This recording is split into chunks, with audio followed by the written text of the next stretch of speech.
It's important to understand what the 5G is doing and what they say it's doing. We're told on the IEEE beamforming document that this technology cooked your eyes like eggs in World War II.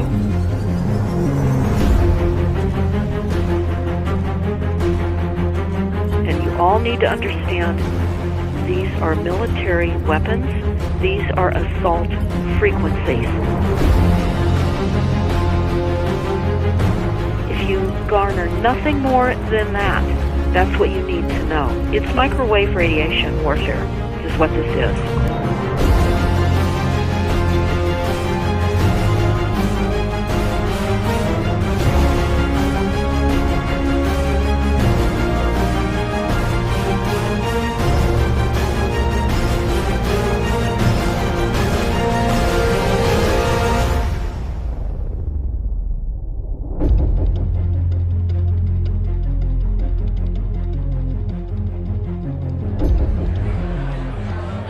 Ladies and gentlemen, please join me in welcoming to the National Press Club Federal Communications Commission Chairman Tom Wheeler. It's an honor to be here at the National Press Club. The first generation wireless, 1G, was voice.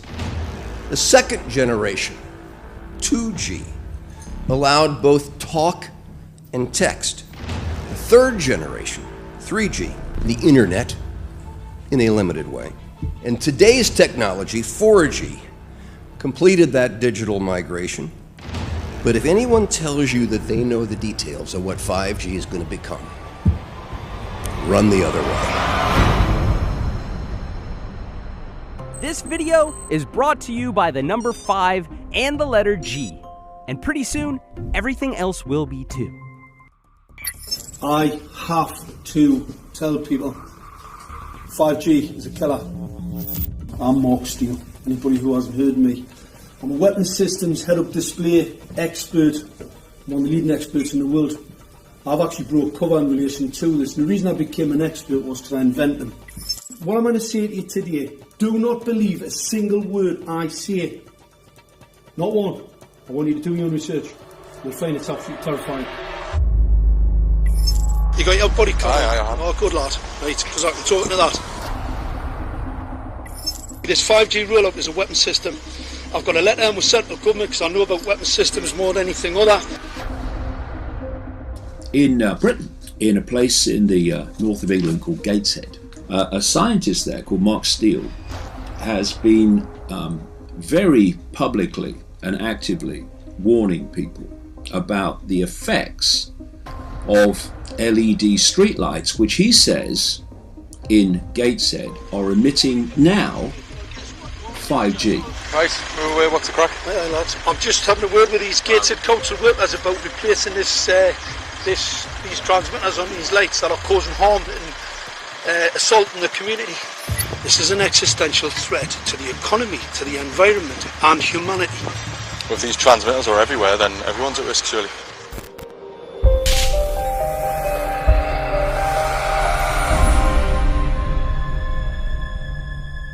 There's a lot of confusion about what 5G is. The G stands for generation. So you started off with the first transmitter system. Back in the 1980s. In the 80s, yeah. So you had 1G, then you had 2G. And as the generations moved on, you started to see more complex signal systems, cleverer pieces of antenna designs, etc., etc. So the whole thing became more data, quicker downloads, etc., etc. However, 5G is something completely different. Alright, let's get a breakdown. Let's tell the people what this really is. This is the 5G transmission device. Blinking heck, that's a hell of a beast, that, isn't it? These are the uninsurable transmitters. Just get a good look at that, guys, because obviously I know there's quite a few experts who want to see more detail about the transmitters and the chipsets. Just have a good look, boys. This is the control management system masquerade. There's an antenna there, you see that? What is this phased array antenna here? What's that? This is for phased array, alright? As you'll see, it's got a driver, it's got some chip there. It's one chip. Look at the chipsets on this. This is your dystopian world. What did Gateshead Council say? I'll tell you what, I think we better send some of these educated fools back to school, or just send them to prison, whichever's the easiest. I think prison's probably better. Alright, that's 5G, guys. That's 5G hardware. You must consider the whole part played by electricity in nature. Human beings cannot go on developing in the same way in an atmosphere permeated on all sides by electric currents and radiations. It has an influence on the whole development of man. This life of men in the midst of electricity, notably radiant electricity, will presently affect them in such a way that they will no longer be able to understand the news which they receive so rapidly. The effect is to damp down their intelligence. Such effects are already seen today. Even today, you can notice how people understand the things that come to them with far greater difficulty than they did a few decades ago. Rudolf Steiner, 1924. Rudolf Steiner noted that in 1924, since then our atmosphere has become far more permeated with electric waves of widely diverse types. There's no doubt now that electric waves, electromagnetic forces, cause direct biological effects. There's thousands of peer-reviewed papers on this subject. There's no doubt about it. But what are these effects? How are they affecting us? What can we do about it? We're now at a stage where we're putting in what's called 5G, which is a special type of broadcast for high-density information transfers. And it turns out that this is the same frequency bands that are used in crowd dispersal weaponry.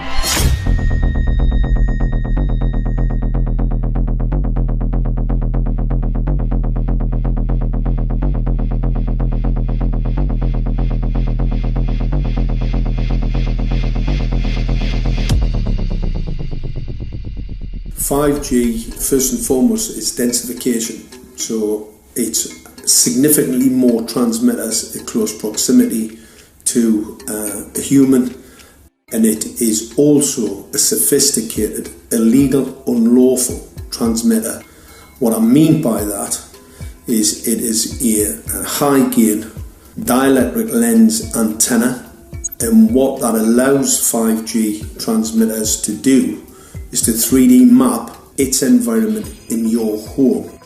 The 868 megahertz frequency is specific for battlefield interrogation systems, so sub-gigahertz. It allows the signal to travel through concrete brickwork with ease, and it can actually data gather. It is a target acquiring system. Phased array is basically radar off the battlefield. It is extremely good at identifying targets and being able to lock onto targets. And not only that, it can specifically target you as an individual. So any judge sitting on an interesting case, let's say, any lawyer, any barrister, anybody doing any work that is potentially controversial, your life could be at threat. So the antenna design that you currently have on top of these LED street lights, masquerading as a control management system, is basically battlefield interrogation equipment.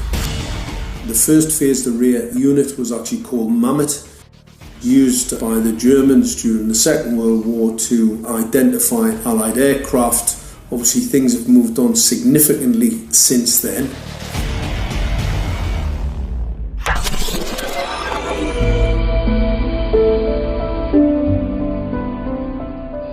Well, I joined the Royal Navy in 1960, and I specialised in microwave warfare. Radar, obviously, which uses microwave, but they don't just teach you radar, they teach you all about microwaves and other uses. So I understood about microwave warfare and how it can damage people, how it can harm people. Microwaves then were used as weapons, as they are today. It is a perfect stealth weapon, and when governments don't like a group of people, For instance, the ladies who protest at Greenham Common in England about the American missile base they camped, they were microwaved. We microwaved Catholics in Northern Ireland to make them sick. It goes on all over the world, and it's a weapon that you don't know you're being targeted, because the dose is very, very low, which is actually more dangerous than a high dose. It's very, very low, and it may take a year or two, but you can cause neurological damage and cancers with low-level microwaves, and you can make all your opponents sick. It's a perfect weapon for a government. Our impulses are being redirected.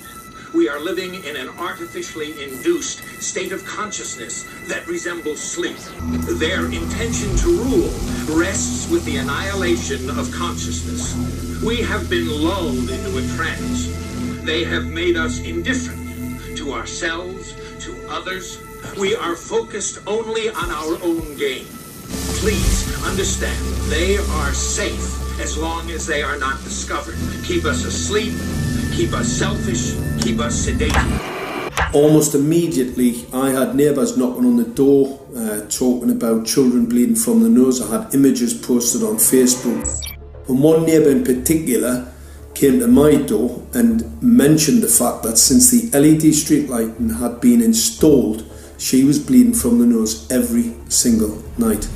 I thought it was unbelievable. However, I spoke to another neighbour who lived not far from the first lady who mentioned this, and she also confirmed that since the LED street lighting had been installed, she also had started to develop nosebleeds and had never had nosebleeds before in her life.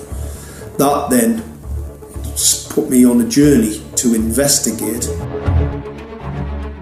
I measured microwave radiation levels from the transmitters on top of the LED streetlights. The basic 868 megahertz, it was significantly higher than the current Council of Europe 1815 resolution, which is a maximum of 600 millivolts. I've measured up to over 3,000 millivolts.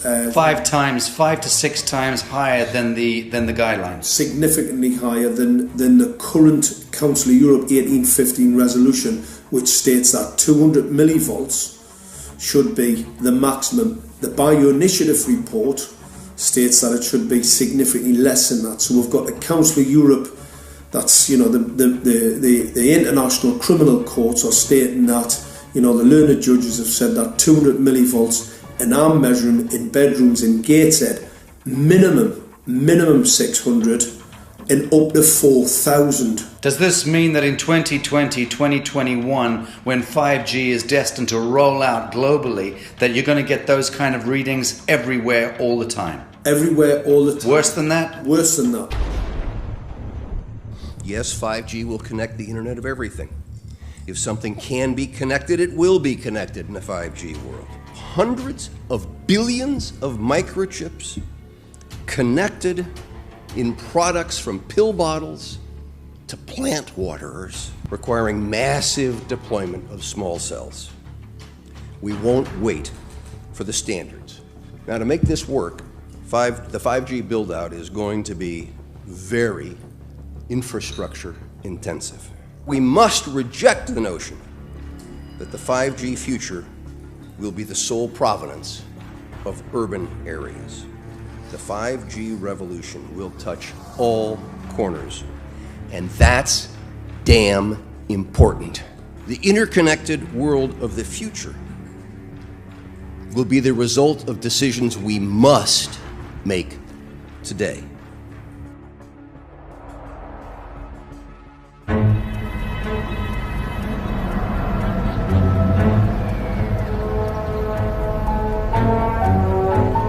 The main issue before us today is Senate Bill 637 and Senate Bill 894, the former by Senator Hugh and the latter by Senator Knopf. We're going to invite the first four witnesses in support of the legislation, and that would be John Jones with Sprint, David Lewis and Andy Emerson with AT&T, Neil Krevda with Verizon, and Frank Alcavetti Jr. with T-Mobile. So be straight with me. Is it true? It could be. No, well, come very, on. very no few scientific proof cases. There at was an all. unfortunate It's really a incident out in complicated Iowa. Look, gentlemen, practice these words in front of the mirror. Although we are constantly exploring the subject, currently, there is no direct evidence that links cell phone usage to brain cancer.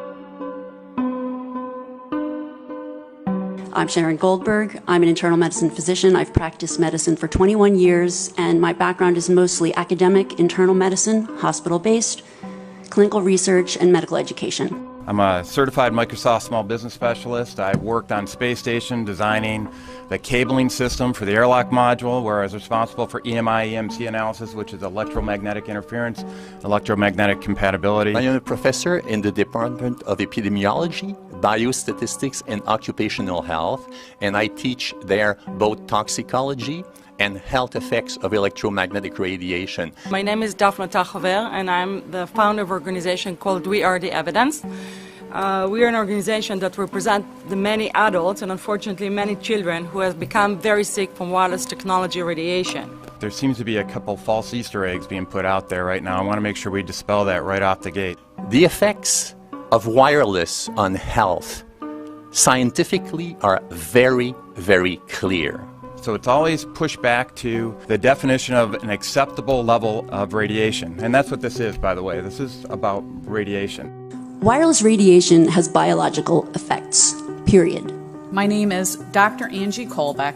I've been reviewing the studies showing the impacts of wireless radiation on our health, and there are now thousands of studies showing the following adverse health impacts to wireless radiation: cancer, oxidative damage, DNA damage, DNA failure. Things like memory, dizziness, anxiety, brain fog. Headaches, nosebleeds, cognitive problem, exhaustion. We have evidence of DNA damage, cardiomyopathy, which is the precursor of congestive heart failure. Short and long-term memory loss, decreased attention spans, lower reaction times, even involuntary contractions of muscles causing misalignments of spines and jaws. Breast cancer. We suddenly have breast cancer in women who have no DNA predisposition. Disrupted immune function and change in stress proteins, reproductive and fertility effects. There are dozens and dozens of studies that show beyond any doubt what this radiation is doing to our sperm. Now, if you take the cell phone out of your pocket, the sperm will recuperate within 3 to 4 months. What would not recuperate would be the damage to the DNA of the sperm. That is irreparable. The wife of the ex-governor of Indiana was diagnosed with glioblastoma. Same brain tumor Ted Kennedy had and John McCain had. Did you look at John McCain's scar? This is a cell phone brain tumor. LeBron James, one of our sports people, had a salivary gland tumor. That is another cell phone tumor. You didn't hear about it because immediately after that was discovered, he was paid by Samsung to become their spokesperson. We are seeing increases in brain tumors. We're seeing increases in Alzheimer's. We're seeing increases in all of the neurotransmitter diseases, ALS, Lou Gehrig's disease, Parkinson's. These are all disease systems that are known to be associated with low-level energy exposures. We talk about 24/7, around-the-clock exposure, wherever you are and your whole body. You never get away from it. And it seems from our studies that maybe your immune system can cope with for a time, but it will deteriorate. Then the irradiation will definitely damage cells at a deeper level, and the question is what will then happen? These are out of peer-reviewed papers, so these are not just hypochondriacs thinking that they're doing it. We're having real problems with this. This is no longer a subject for debate when you look at PubMed and the peer-reviewed literature. These effects are seen in all life forms: plants, animals, insects, microbes. So 5G is not a conversation about whether or not these biological effects exist. They clearly do. There is scientifically evidence that is so strong that you can be certain that the standards used by the FCC to manage health effects are wrong. We need to start measuring how much radiation are people being exposed to. before we roll out 5G, there are 4 kinds of electromagnetic fields that we know are harmful to human health. So radio frequency radiation, magnetic fields, dirty electricity, and electric fields, okay? Our exposure, any given person, and all humans are affected by EMFs. What is our exposure in a day? It's not one cell phone. It's cell phones, it's multiple wireless networks, it's smart meters, it's cell towers. It's this sandwich, and it all adds up. The data we're going to look at are all published science, testing results, or public standards. At the bottom end of the radiation scale of what's called power density, or signal strength, is the minimum level at which cell phones will work, which was found to be 0.2 billionths of a microwatt per centimeter squared. Pine needles were found to age prematurely at 0.000027. At short-term exposures of 0.05, children aged 8 to 17 experienced headache, irritation, concentration difficulties, and behavioral problems. 0.1 is the biobiology or building biology guideline for extreme concern. 1.0 produced sperm DNA fragmentation and a decrease in sperm viability in vitro. Also at 1.0, the science shows the following bodily effects can occur: headaches, dizziness, fatigue, insomnia, chest pain, difficulty breathing, and indigestion. 2.5 saw altered calcium metabolism in heart muscle cells. 4.0, changes in the hippocampus affecting brain memory and learning. And at 6.0, DNA damage in cells.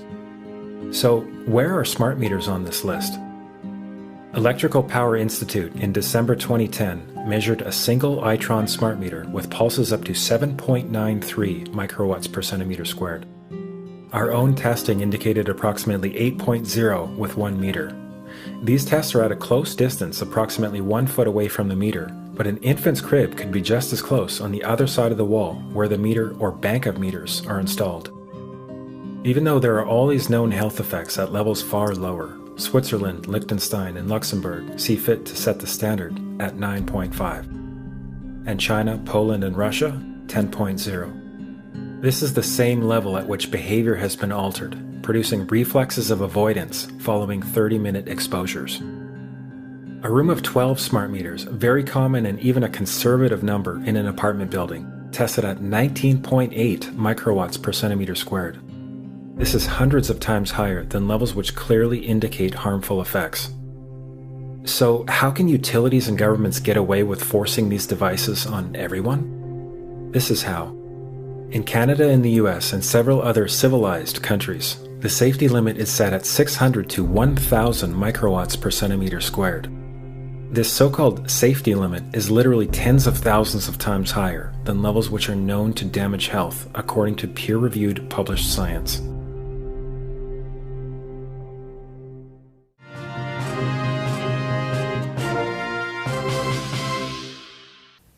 Faster, better, more reliable internet. That's the promise of 5G technology, but there is also the peril. Health hazards associated with radio frequency that is higher also and requires more transmitters and antennas. And the stark, simple fact is the health hazards are unknown and unstudied. And that is a sign of neglect and disregard on the part of the Federal Communications Commission that seems unacceptable. There have been no answers so far. The FCC basically has said everything's fine, but in order to reach a conclusion about the health and safety of this new technology, we need facts. Mr. Chairman, thank you for having this hearing. 5G, as you well know, also uses higher frequency waves that don't travel as far and will rely on a network of hundreds of thousands, potentially millions of small cell sites. And the question then is, are there any health implications, any public safety implications to those additional sites that are likely to be located close to homes, schools, workplaces, and closer to the ground, correct? Correct, Senator. Yes. So my question for you, particularly Mr. Gillen and Mr. Berry, how much money has the industry committed to supporting additional independent research? I stress independent research. Is that independent research ongoing? Has any been completed? Where can consumers look for it? And we're talking about research on the biological effects of this new technology. Thank you, Senator. And I think, thank you for your focus on the issue. Safety is paramount, and as you alluded to, we rely on the expert agencies, we rely on the findings of the FDA and others as to the requirements to keep all of us safe. There are no industry-backed studies, to my knowledge right now. Happy to visit with you as to what opportunities you think there needs to be more studies, and we're always for more science. We also rely on what the scientists tell us. So essentially, the answer to my question, how much money? Zero. I can certainly follow up with you, Senator. To my knowledge, there's no active studies being backed by industry today. Anybody else know of industry commitments to back research, fund it, support it, to ascertain scientifically the health effect?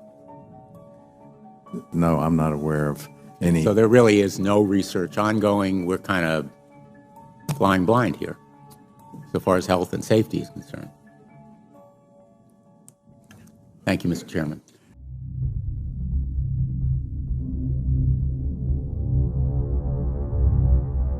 You're a trained medical professional. Yes. We don't have one on the panel. What are we to make of the American Cancer Society, for example, telling us there's no evidence of harmful product? Many of these organizations have conflicts of interest. Very briefly, if you can, what do you mean by conflict of interest? One of the first things that you teach residents is that you always have to look at the funding. There's a tremendous amount of sponsored research by people who are hired to do studies to find no effect. And that's plagued this field in a number of countries. The radio frequency radiation work that we did was supported by Motorola. The relationship was really very cordial and very stress-free, but only up until we started generating data. These folks were very, very upset and began to talk about how are they going to handle this, what sort of spin can we put on this, what can we expect from this, and from that point on the relationship changed. What we saw was that Motorola began to exert more and more control over the work, telling us what to do, telling us how to write abstracts, what to say in the abstracts, what to say in the papers, how to do the work. No, don't do this. Yes, do it this way. This was unacceptable. I had completed our study of DNA damage, and I submitted the final report to Motorola. They simply weren't willing to accept my interpretation of my study, my evaluation of my study, my knowledge of science at that point, and tried to urge me not to publish the study. Did you hear about people coming to you as far as having complaints about illness? We were made aware of health complaints following installation of smart meters, and we wanted to verify this using our field work. So I measured the field of about 30 different people while they stood 1 foot in front of the smart meter, and in every single case, the human energy field was obliterated as they stood in front of the smart meter. So in our first slides, what we see is normal cells, and the structure of the cells is intact and sound. This is what we would expect from a normal sample. So after 2 minutes of exposure in front of the smart meter at about 1 foot away, we see a totally different story. Sample 1, you can see a lot of degradation in the cells. The cell walls have been broken, and you see changes in the cells which are called mycoplasma. It shows a mutation to the cell. In the second sample, we see a different type of degradation to the cell membranes. You can see a corrugation here. This is called bottle cap formation, and it's known that this occurs due to oxidation or exposure to free radicals. So this third subject, when we did her sample, she had to be pulled away from the meter after 45 seconds because she complained about an increasingly severe headache. And here you see a phenomenon called rouleau, where the red blood cells are stacking up, which makes it very difficult for the blood to deliver oxygen to the tissues as they would be their normal function. Every single one of these is a degradation. Every single one of these shows a trauma to the blood cells. And that came from something, and the only variable was the smart meter. The good news in all this is the patient and the blood can return to normal once they have been removed from the influences of these stressors.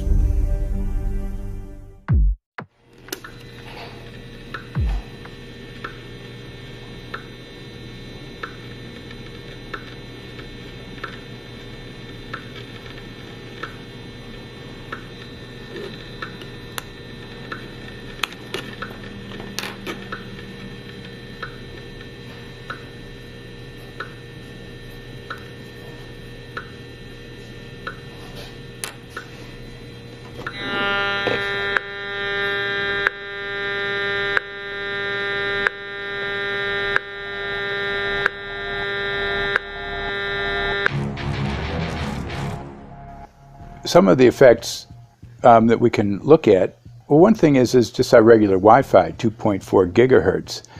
That's in the same range as microwave ovens, which are also called radar ranges, because that is radar. 2.4 gigahertz is interesting. It's not the peak absorption rate in water for microwave frequencies, but it's at a point where it allows full penetration, because if it came in at the peak, it would prevent the insides from getting warm. So that's with basic Wi-Fi. Now when we look at 5G, 60 gigahertz, this is what they call active dispersal sort of weaponry, just to keep people back. It burns the skin. It doesn't penetrate, but 60 gigahertz is the frequency of oxygen molecule absorption. Since they have electrons that they share with each other, what we breathe is actually O2, pair of oxygen. So being bombarded with 60 gigahertz could very well impair our oxygen absorption rates in our body, and thereby the whole basis of our living system.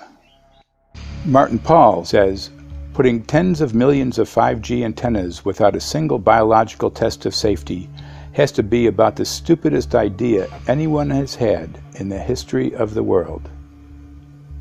So assessing all this, we have experts in various fields, military EMF weaponry, biological effects on humans, firefighters that are getting cognitive impairment by being there in them, countries that are banning these sort of technologies around schools because of the impairment to cognitive.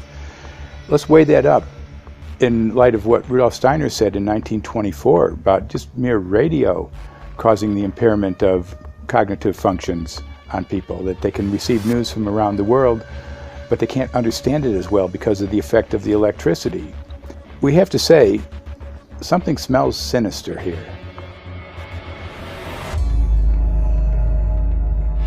With the 5th generation, it's actually a whole new ballgame. It's not using the same technology. They're switching to military-grade millimeter wave technology.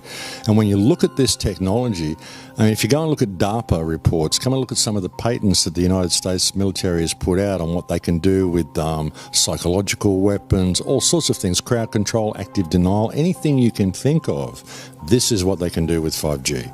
So any type of military application you can think of which has an electromagnetic base, they can do with 5G. And they're putting this out blanket across the population. Ladies and gentlemen, the President of the United States. Good evening, my fellow Americans. In the councils of government, we must guard against the acquisition of unwarranted influence, whether sought or unsought, by the military-industrial complex. The potential for the disastrous rise of misplaced power exists and will persist. We must never let the weight of this combination endanger our liberties or democratic processes.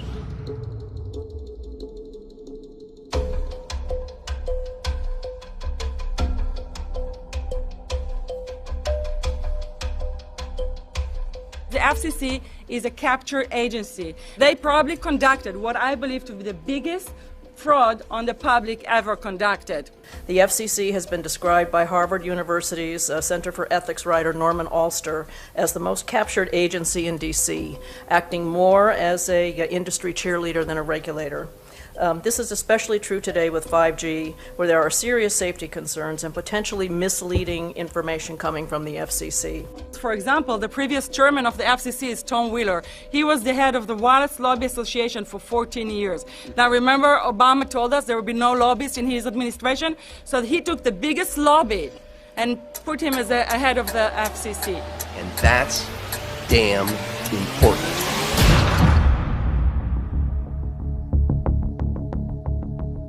In 1993, the FCC started a rulemaking to adopt the IEEE regulations on this issue. IEEE is an engineer association.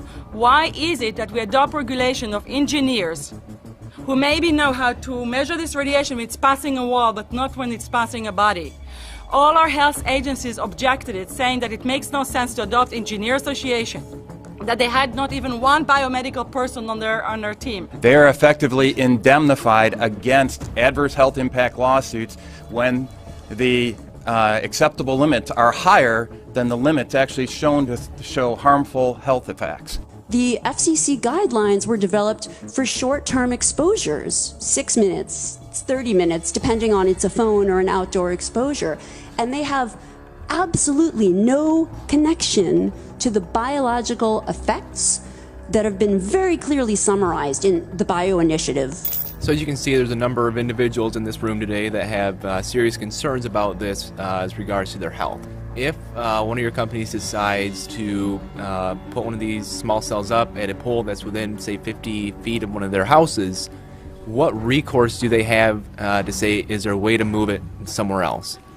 There's language in the bill so that the authority can require the applicant to come forth with certification of compliance with the FCC's rules related to radio frequency emission. Remember that denial of request or denial of permit request that you can put in?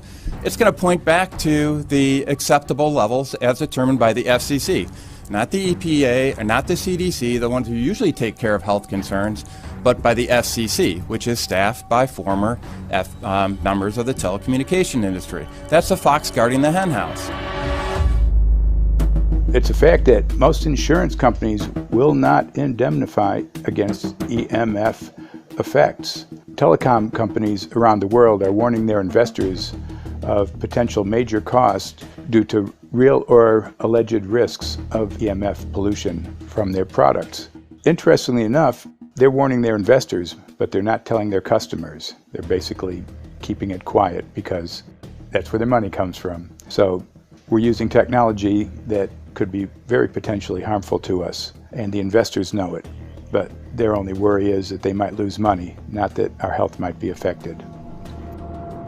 First of all, I think what you should really think about is why is it that they're not insured? It's not that they chose to be self-insured. They're actually rejected by the insurance company from being insured because they understand the risk. And so the insurance companies, the big insurance companies, will not insure the telecommunications? So there's insurance companies, and then there's what's called secondary insurance companies. Secondary insurance companies are the insurance companies that insure the insurance companies. So in an event, an insurance company, let's say I insure Verizon, and it may not be able to meet the claims, then the secondary insurance company is kicking in. Like Lloyd's of London. Sorry? Like yes, Lloyd's of exactly. London. So two leading ones would be Lloyd's of London and Swiss Re. Both told the insurance company not to insure the wireless industry, and this is why they're not insured. And that should give you a hint. Now, this is exactly why they have to prevent a lawsuit. And how did they prevent lawsuit? That goes back to Section 704.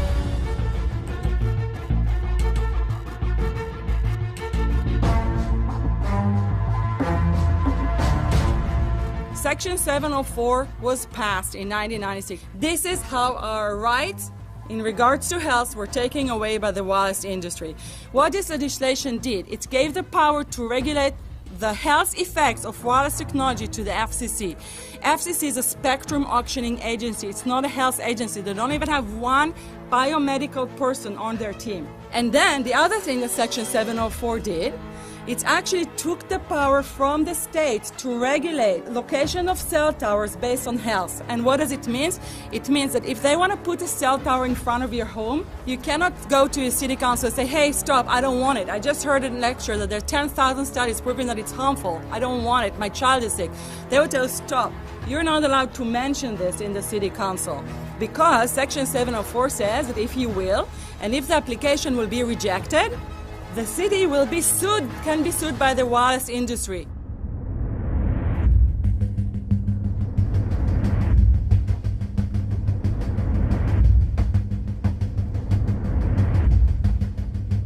A major U.S. government study on rats finds a link between cell phones and cancer. Very first government study linking the radiation from cell phones to cancer. Two-decade, $30 million federal study out today found there is some evidence of a link between cell phone radiation and brain cancer.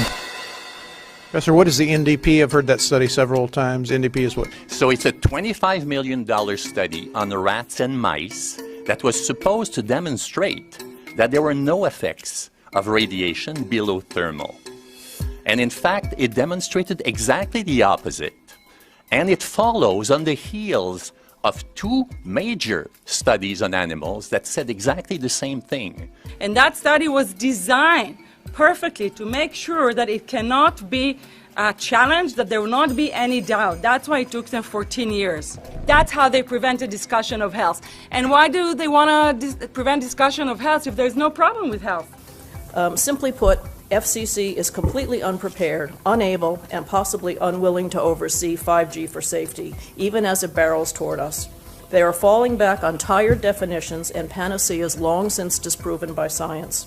To make matters worse, recent FCC rulings and numerous industry-friendly bills passed at state and federal levels between 2016 and 2018 removed the last vestiges of local and state review over infrastructure siting, just when we need it the most. When those first studies were performed years and years ago, nobody knew about the importance of the microbiome, the role of the microbiome and the immune system, and even less the role of the microbiota inside our brains, that is, the microbes that are normally resident inside our brains, whose influence on brain function is nothing but immense. And you may think, well, who cares about the microbes?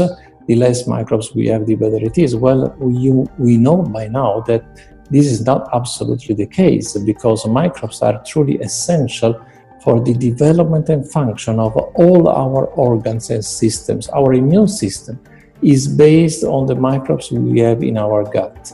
And our brain also has microbes that influence its function. In tests, it's been found things like mold.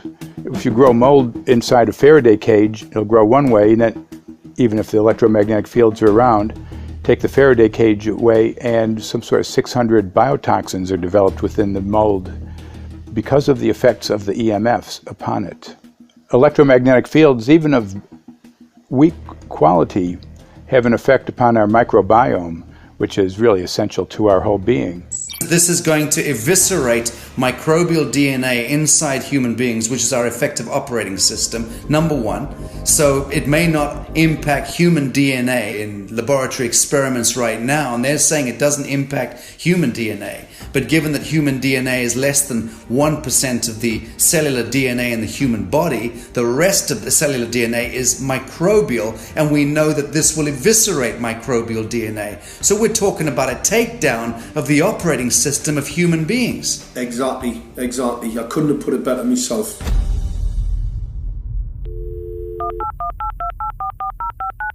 John Brandt. Good morning, Mr. Brandt. Wow, this is Amanda from Virginia. Hi, how are you? Hi, I've been trying to get a hold of you for months now. You guys are covering up chemtrails.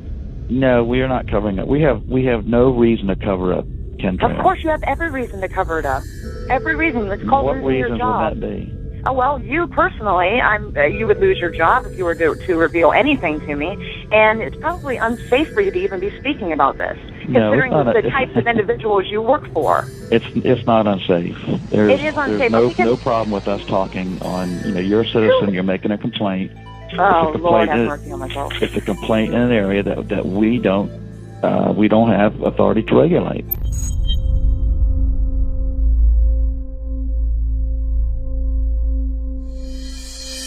So the connection between chemtrails and 5G.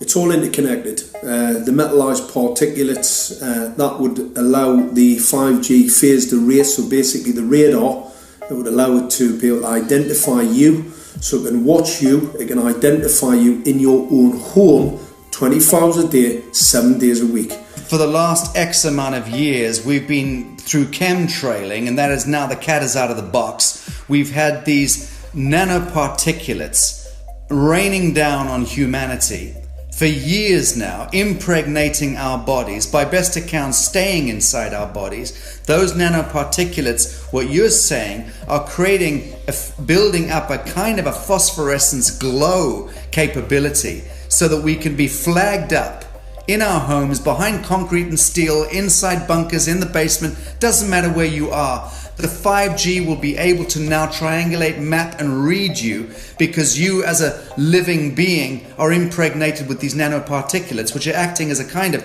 transmission and reception technology. It's exactly, absolutely exactly. You have to consider that DNA also works as a fractal antenna, which is able to send and receive and also to process signals under the form of radio frequencies. Well, then there is no doubt that artificial radio frequencies, such as those of cell towers, and in particular these new types of towers that have a much higher density of signals, they may somehow interfere with the ability of DNA to retain and transmit biological signals. So this is one level of danger that very few biologists are aware of. How much effort was put forward to address this, what most of these people or many of these people are here for, which are the health concerns? Was there any dialogue back and forth? Was there any working? Was there many studies evaluated to look at regarding this area?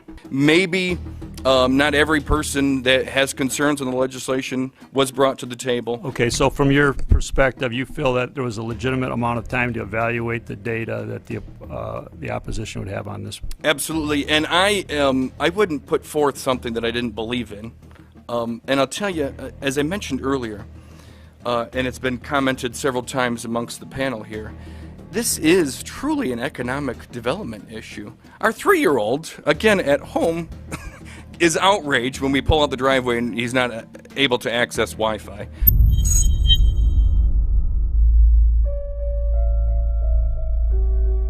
I think anyone who puts Wi-Fi into a school should be locked up for the rest of their life. I really do. I think they're not fit to walk on the surface of this planet because they haven't looked at the research, and whatever incentive they have, it is not worth the genetic problems that parents are going to face with their children when they're born. France has banned Wi-Fi in nursery schools and put warnings out for regular schools because they're finding there's impaired learning capacity in children when they're around Wi-Fi. And they have to put up warning signs where they put Wi-Fi transmitters. When I got sick and I learned that they're putting Wi-Fi in the schools in Israel, I was very sick at the time, but I could not tolerate the thought that children in the schools will become as sick as I have. And after a few months of correspondence, I submitted a Supreme Court case in Israel to ban the use of Wi-Fi in the schools and replace them with wired network. The 4 top diseases that kill our children, our young adults right now, are brain tumors, thyroid cancer, testis cancer, rectal cancer, everywhere we put our cell phones. And a lot of our children are sick and they're being misdiagnosed and mistreated because the wireless industry has put billions and billions of dollars in the past 30 years to mislead the public as to the health effects and keep the public uninformed. We are performing an experiment on children. We are exposing children to microwave radiation for 6 hours during every school day. We have had absolutely no studies looking at the long-term effects of this radiation on young people or even on adults. A considerable amount of research shows that developing brains and bodies of children are much more affected than adults. And there are clear indications of a link between increased electromagnetic fields and autism spectrum disorders. We took 10 autistic children and went back to the sleeping location where the mother was when she was pregnant with that child and compared it with the sleeping location of a mother that gave birth to healthy children. We had 10 mothers in that group, 10 mothers in this group, and in the group of the autistic children, we found that the measurements that we got for the microwave exposure was elevated compared to the group of children that were normal. The fetus is affected. The exposure to man-made electromagnetic fields has become the first factor that could be isolated ever in autism that could predict autism. The fifth generation of wireless technology, or 5G as it's being rolled out worldwide without safety testing. Let me say that again, without safety testing. And how we've got scientists and doctors and environmental organizers saying, stop this. Because in terms of the effects of wireless radiation, the science is in. Wireless radiation can lead to cancerous heart tumors, brain tumors, DNA damage. Wireless radiation is linked to infertility, to autism, Alzheimer's, and more. And guess what? All the effects that I just listed, those are some of the effects that are known according to the technology that's being seen today. First of all, you have to know that we know that the other EMFs that we're exposed to are already known to be health risks. And basically that 5G, because of the frequency that's going to be used and because of the extraordinarily high pulsation levels that will be used, is a much bigger threat to our health than the things that we already have, which are very substantial threats to our health. We're not just talking about the intensity. We're talking about the frequency and the very high level of pulsations. There's a huge literature which shows that pulsed EMFs, EMFs that pulse up and down very rapidly, are in most cases much more biologically active than our non-pulsed EMFs. Every single wireless communication device communicates via pulsations, but the industry completely ignores this issue.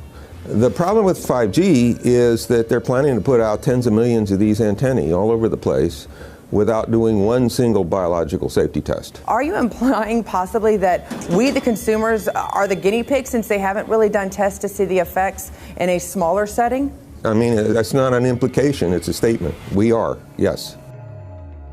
Cancer is not the main concern that I have. I'm really concerned about sperm count and about effects on pregnancy. How many of you know that 1 in 6 American couples is unable to have a child when they want to? How many of you know that last year the birth rate in this country dropped the most that it ever has in recent history, 3% in a single year? People look at the sperm, and people use cell phones, and the sperm, usually sperm swim, and they swim straight. But if you expose them to radio frequency, mobile phone waves, they swim in a circle. Studies have been done here in Australia, taking sperm from healthy men.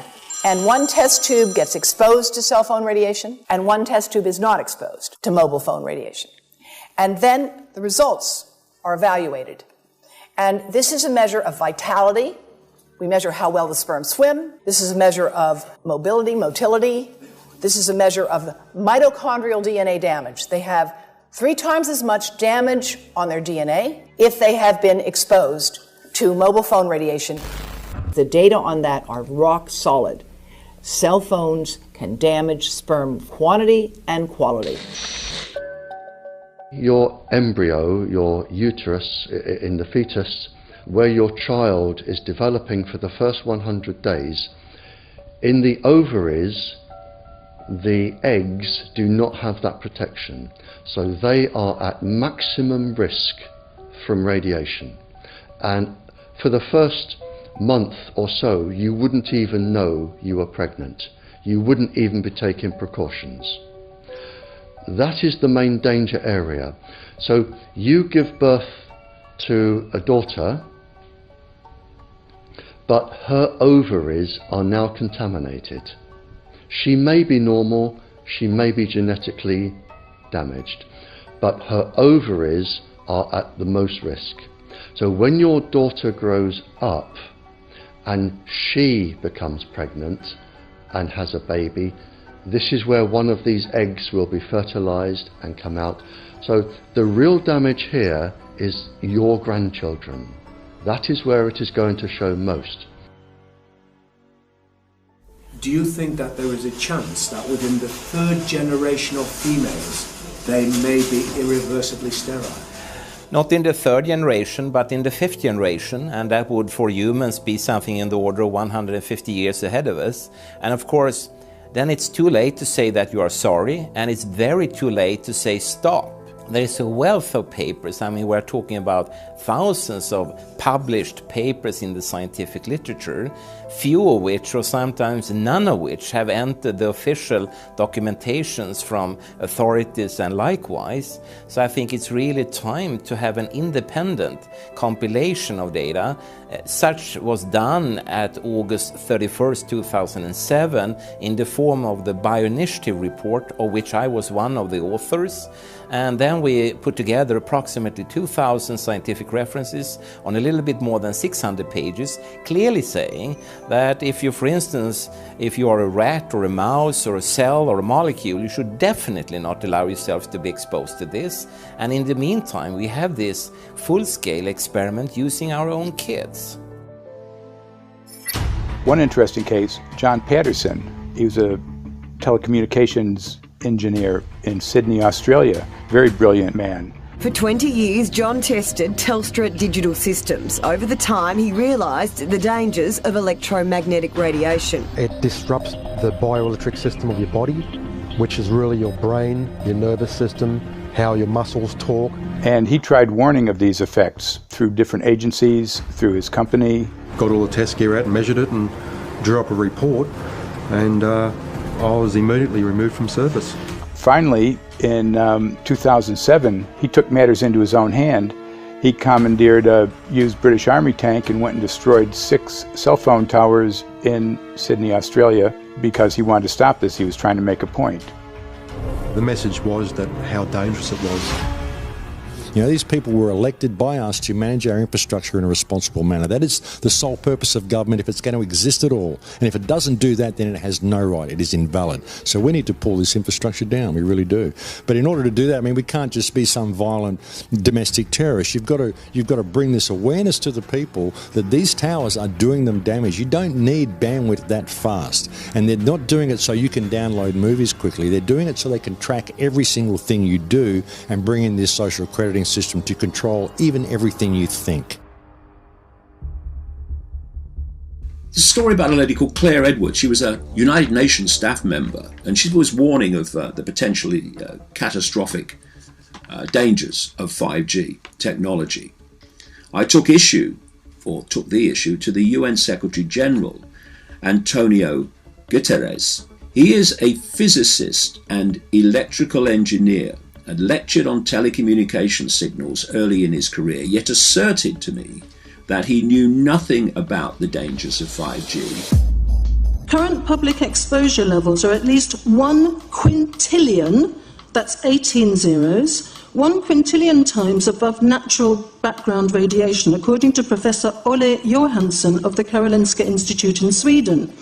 The highly dangerous biological effects of EMFs have been documented by thousands of studies since 1932, indicating that we may be facing a global health catastrophe orders of magnitude worse than those caused by tobacco and cigarettes. 5G is designed to deliver concentrated and focused electromagnetic radiation in excess of 100 times current levels in the same way as do directed energy weapons. There is currently an international appeal signed by 237 EMF scientists from 41 nations urging the UN and particularly the WHO to exert strong leadership in fostering the development of more protective EMF guidelines, encouraging precautionary measures and educating the public about the considerable health risks, particularly the risks to children and fetal development. Sorry, because we are talking with someone that is a little bit ignorant on these things. If you're talking to the Wi-Fi systems, I become worried because I put those devices in my house. I will have to, I confess my ignorance on this. We will have to, but I'm going to raise this with WHO, which I think is the organization that might be able to deal with it properly, because I must confess I was not aware of that danger.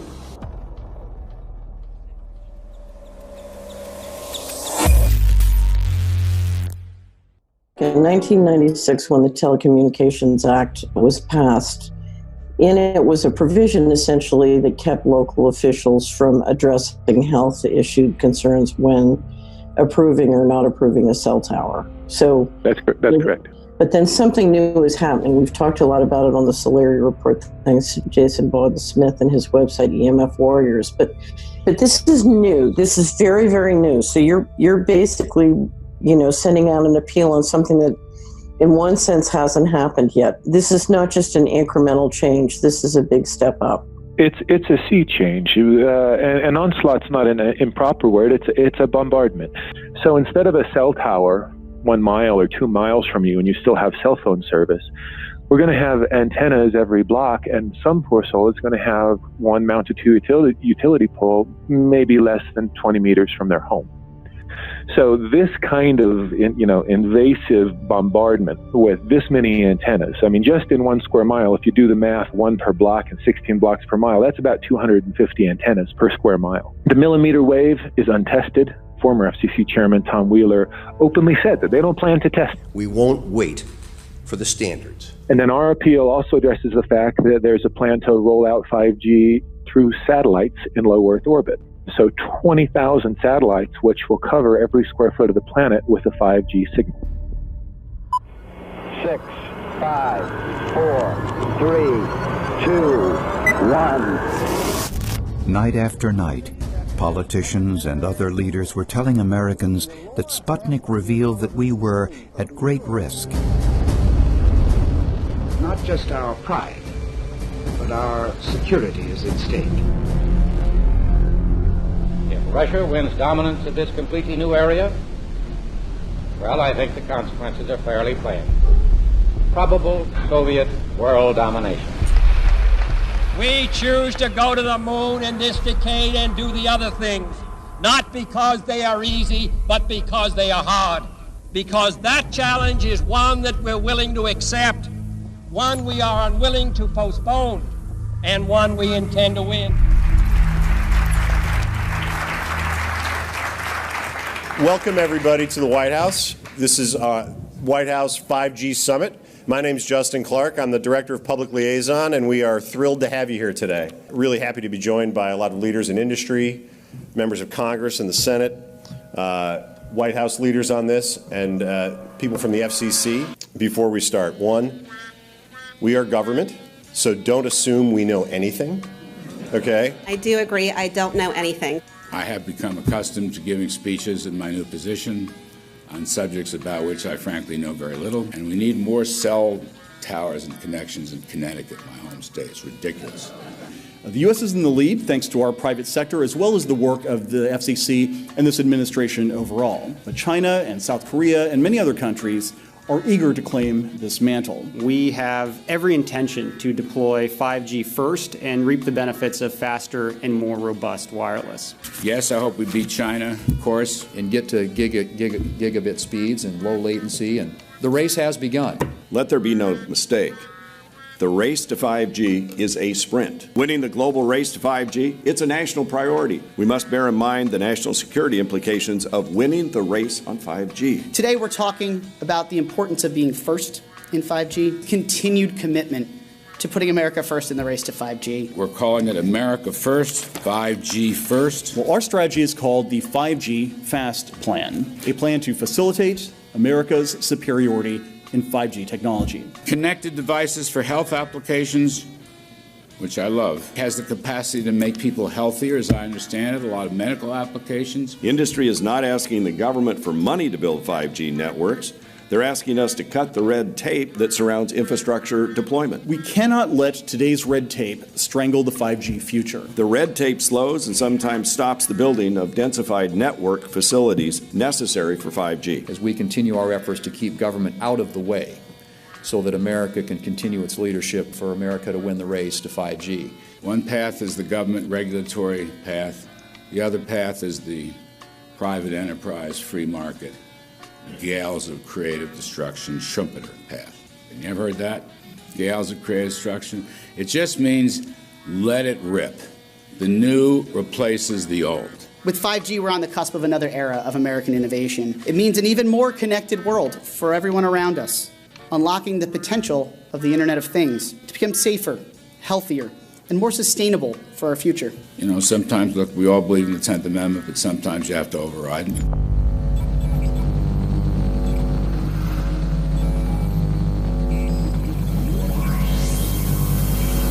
By the way, the 1996 bill permits that kind of override. We're not here to be completely heavy-handed, but sometimes you got to do what you got to do. And some of these states or cities that don't want to cooperate want to shake us down. We can't allow obstacles and barriers to stop this movement. That's all.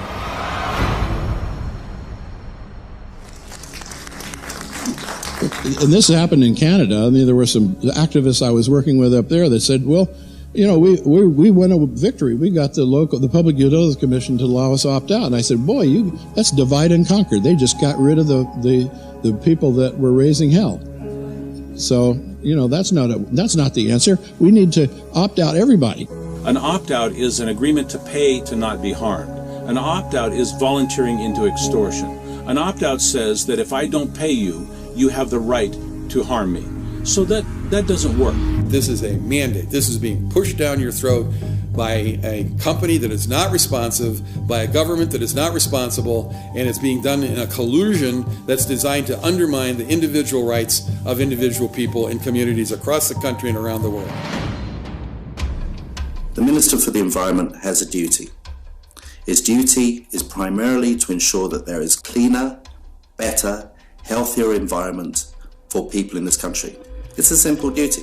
He also has a responsibility in regard to science and innovation to make sure that that happens. What seems to be happening here, in fact one could say undoubtedly happening here, is he's using science and innovation to ensure that our right to life is threatened. There have been no public debates. There is no public discourse. There are no public disclosures as to why, when, how, what is going on in regard to 5G. That by itself is a breach of ministerial responsibility, and one which we really should look at in terms of a private prosecution against the ministers who have failed to protect our right to life. Okay, smart technology, smart meters, smart cars, not that smart, huh? What does smart mean? Anything that has smart attached to it, secret militarised armaments in residential technology. That's where smart came from.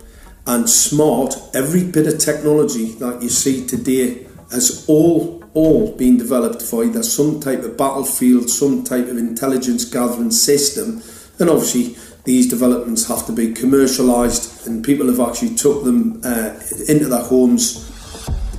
The definition of a smart grid is a wireless system that will fundamentally turn every single appliance in your home into the equivalent of a transmitting cell phone. That's every computer, every television, every furnace, every air conditioner, every coffee machine, every printer, every single appliance that you have in your house will eventually, in a smart grid, have an antenna that's embedded into it that will transmit your usage data to a smart meter on the outside of your home that will then transmit your usage data to another tower receiving that usage signal that will then go to the utility company for supposedly billing purposes.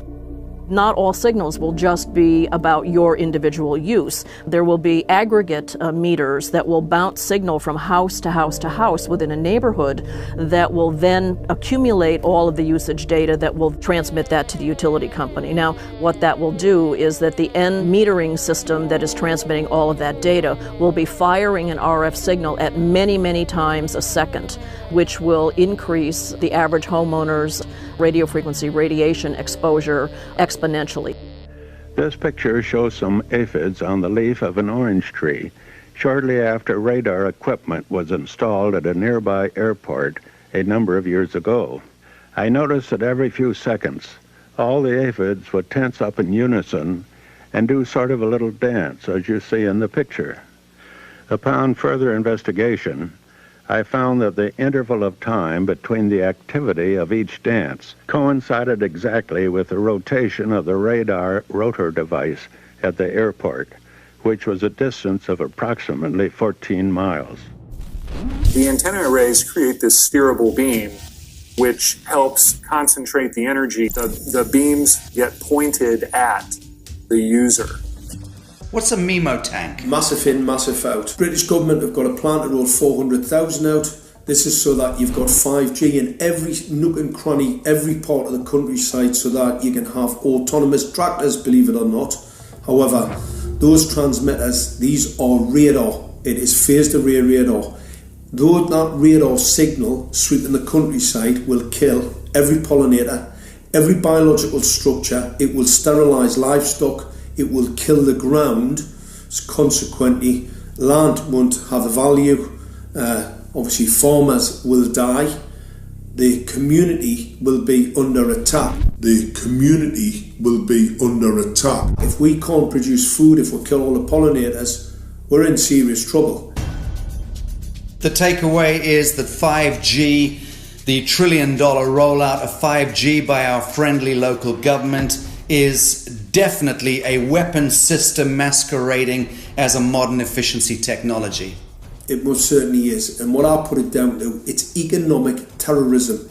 There is no value, nil, in killing off your population, in destroying your ability to grow food, to kill all your pollinators. They may have a nice financial number on a piece of paper, but in reality, dementia, diabetes, all the things that are currently crippling the NHS, a burden on the country, illness, mental health issues, the focus of that cause can be identified and has been identified in the science. The science is proven. The epidemiological data that we're seeing on the street is now substantiating that science.